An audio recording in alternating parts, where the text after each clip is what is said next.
As terrifying as it was for me to sit in a burning car and pinned in a burning car and having your head and face on fire and your clothing is burning, it was even more terrifying to me to know that my dear sweet little sister was still sitting in that car all this time. And I knew she had to be saved.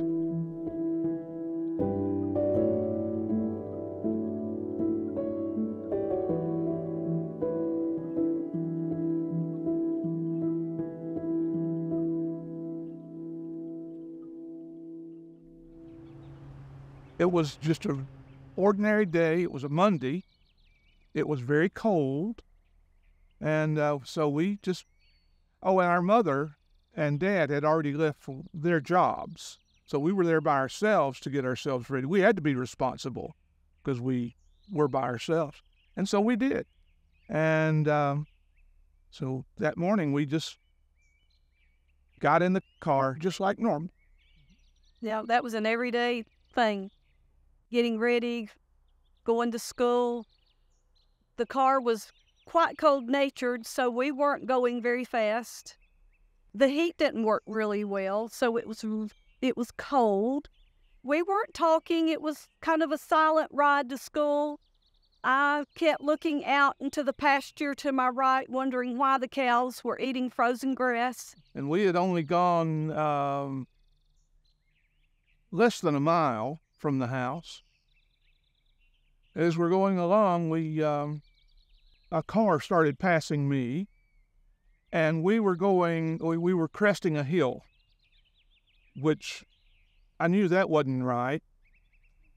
And as we crested the hill together, we saw a tractor-trailer truck coming with a car passing him. This is a 2-lane road. So you've got 4 cars coming together on 2 lanes. I knew, well, somebody's got to do something, and I started slowing down. The car passing the truck ran off the road. The car passing me went on up and didn't get back in line in time, and he hit the front of the truck and spun around in the road. Well, I saw this happen, and I thought, I've just witnessed an accident. I think I'll stop and give the police my testimony of what happened. I'm an eyewitness, and I'm continuing to slow down. I'm going to get on up closer to the scene and pull over. And the truck continued to come down the road and got right in front of us, and then just darted right across the road in front of us and jackknifed, rolled over. Last thing I remember seeing of that truck was seeing that cab leaning towards me. Then all of a sudden, I hear him scream. And I hear this noise that I could not explain.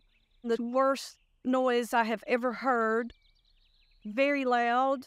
And I look up, and I was very confused at what I was seeing, because I was seeing a truck rolling over and over towards us. The word that keeps coming to me through this entire experience is, it was terrifying to see that huge truck and knowing that it's going to fall on my car. That was terrifying. That's probably when I screamed out of just reaction. I turned my head away and closed my eyes. When you experience something like that, it seems like stuff goes into slow motion, and it was almost like I was the spectator, seeing all of this happening, and the truck rolling over, and hearing the glass break and the metal twist, and just a horrific thing to be going through. As a child, I closed my eyes wanting it to go away, and it didn't. And when I opened my eyes, all I could see was fire. There was just fire everywhere. And for a brief moment there, I didn't really comprehend where I was. And I looked around through the flames, and I saw part of the door of my car and realized, I'm still in my car. I need to get out. So I tried to get out, and like she was, I was pinned in. When you're sitting there and knowing you're sitting in a burning car, that's terrifying. Then when you realize that you're pinned in a burning car, that just adds to the terrifying.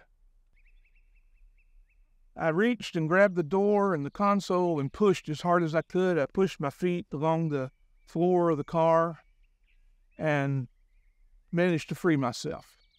I'm a little lost at where I might be. I hear him rustling next to me, and I thought, okay, maybe I need to try to get out. Well, then I couldn't move because I was pinned in.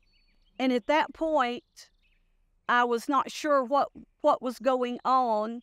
I have no idea how much time had passed because everything was kind of happening really fast. The next thing I knew, I felt someone pulling on my shoulders. And little did I know that it was him. I stood up in the seat, didn't try to open the door. It wouldn't have opened anyway. I just stood up through the top of that car that was by then beginning to burn away.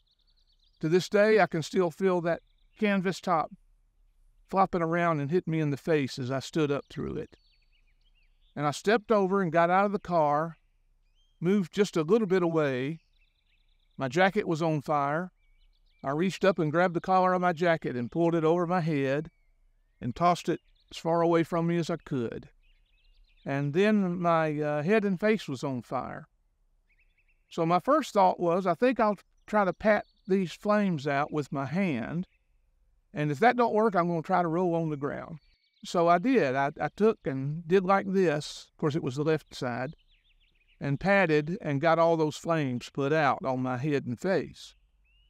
And then my right shoe was on fire, and I had on loafers, something like I have on today. And so I slipped the toe of this one under the heel of that one and loosened it and kicked my shoe as far away from me as I could. And then my toe was on fire, my sock and my toe. And I found some grass on the side of the road, and I bent my toe down and rubbed it in that grass and put that out. And so, and how long a time that took, I don't know. I'm like her. Things just happen like that. You had no sense of how long it's taking. So through all this, now I'm finally not burning anymore. But I knew she was still in the car. Soon after, I mean, at that point, I thought, okay, this is it. I'm done. I thought after the first attempt of him trying to free me, I thought, well, nobody knows I'm in here, because I was very tiny as an 11-year-old. So I just thought, well, I'm just gonna bow my head and wait for this to be over. As terrifying as it was for me to sit in a burning car and pinned in a burning car and having your head and face on fire and your clothing is burning, it was even more terrifying to me to know that my dear, sweet little sister was still sitting in that car all this time. And I knew she had to be saved. And so these men were trying to get me away from the car and away from the truck. They said, the truck's blowing up, you need to move away. But I think by that point, they didn't know that my sister was still in the car. So I literally yelled at them to the top of my lungs, somebody's got to save my little sister. And that's when they knew somebody needed to go and get her out. Well, I was in the seat, but the dash was over my legs, so I couldn't move, but I was so small sitting in that seat, they couldn't see me. Then all of a sudden, I felt myself, the wreckage being lifted off and me being pulled out of the car, and my seat went poof. Just as quickly as the air got to it, it just went in a flash. The next thing I remember, I'm on the side of the road trying to wake up from a nightmare.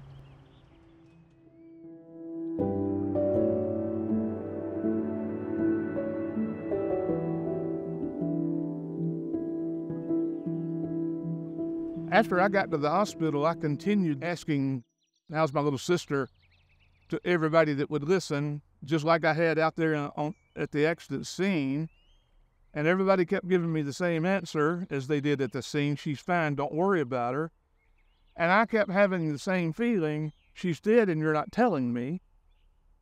And I just kept wanting to see her. I would have Daddy with me sometimes, and I would have Mother with me sometimes. And they said, well, I would ask for Mother, and he would say, oh, well, she's with Marshall. But I wasn't positive that she was with Marshall. But I kept asking, and they finally said, we're going to bring her. Finally, they wrapped me up in blankets and put me in a wheelchair and took me down to his room so that we could know for sure that we were both still around. I was just, I was a little taken back because he did not look the same way that I had remembered. But I was also very glad that he was there. And whoa, I've never seen such a beautiful sight in my life as, here's my little sister. She is alive.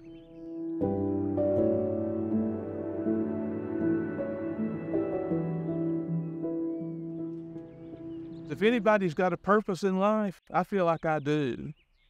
You know, I didn't survive simply by some coin toss or something. I believe God had his hand on me to do the things that I've been able to do and to have an effect on people that I've been able to know. God wasn't finished.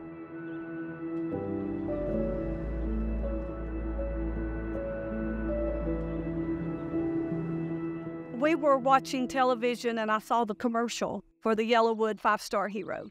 I entered Marshall in the contest because, first of all, I thought he deserved it.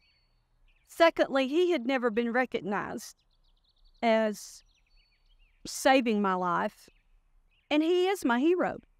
We had been out somewhere and we got home and I got a text message said, check your email.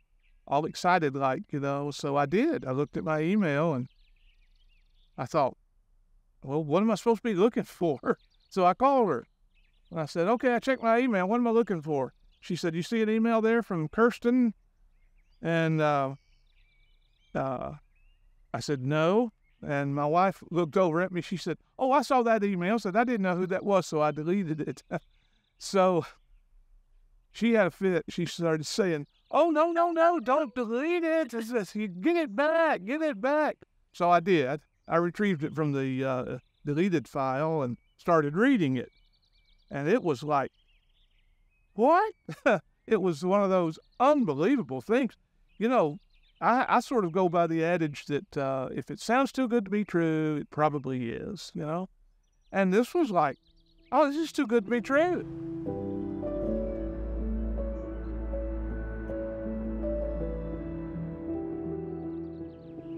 And you can look at that list of winners, and it's like a who's who of racing. But you can also look at it, and it's the who of racing, because there's names like Lenny Pond and Ron Bouchard and James Hilton. And, there's all these one-time winners that I've seen down there racing and winning. So those are fond memories. I saw Richard Petty win at Talladega. I think that was his 198th career win. So that was an important win. Seen, of course, some terrible wrecks. I don't like to think about them too much because I don't go to the race to see the wrecks. Maybe I'm different, but I don't want to see the wrecks. I want to see a good, close, competitive race.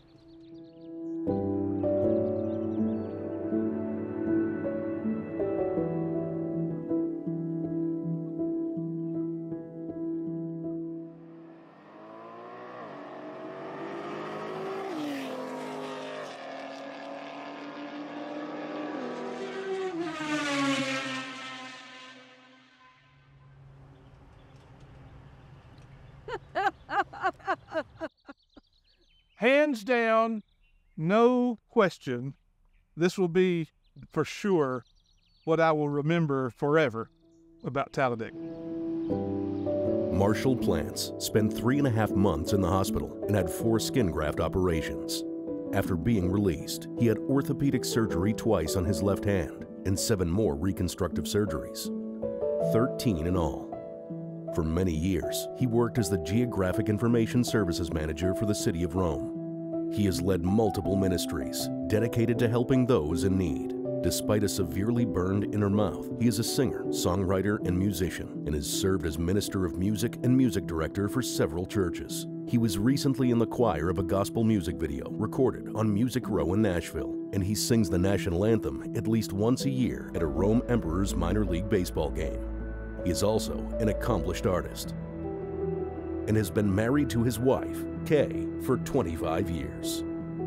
Anita Plants Sealock taught elementary school for 11 years at Elm Street Elementary School, the same school she and her 2 older brothers attended, in the same school she was traveling to on the morning of the accident. She led a clown ministry for 30 years, bringing silliness and laughter to thousands before explaining how Jesus can change people's lives. She once pinned an elephant nose on the sitting governor of Alabama. She is also a crafter.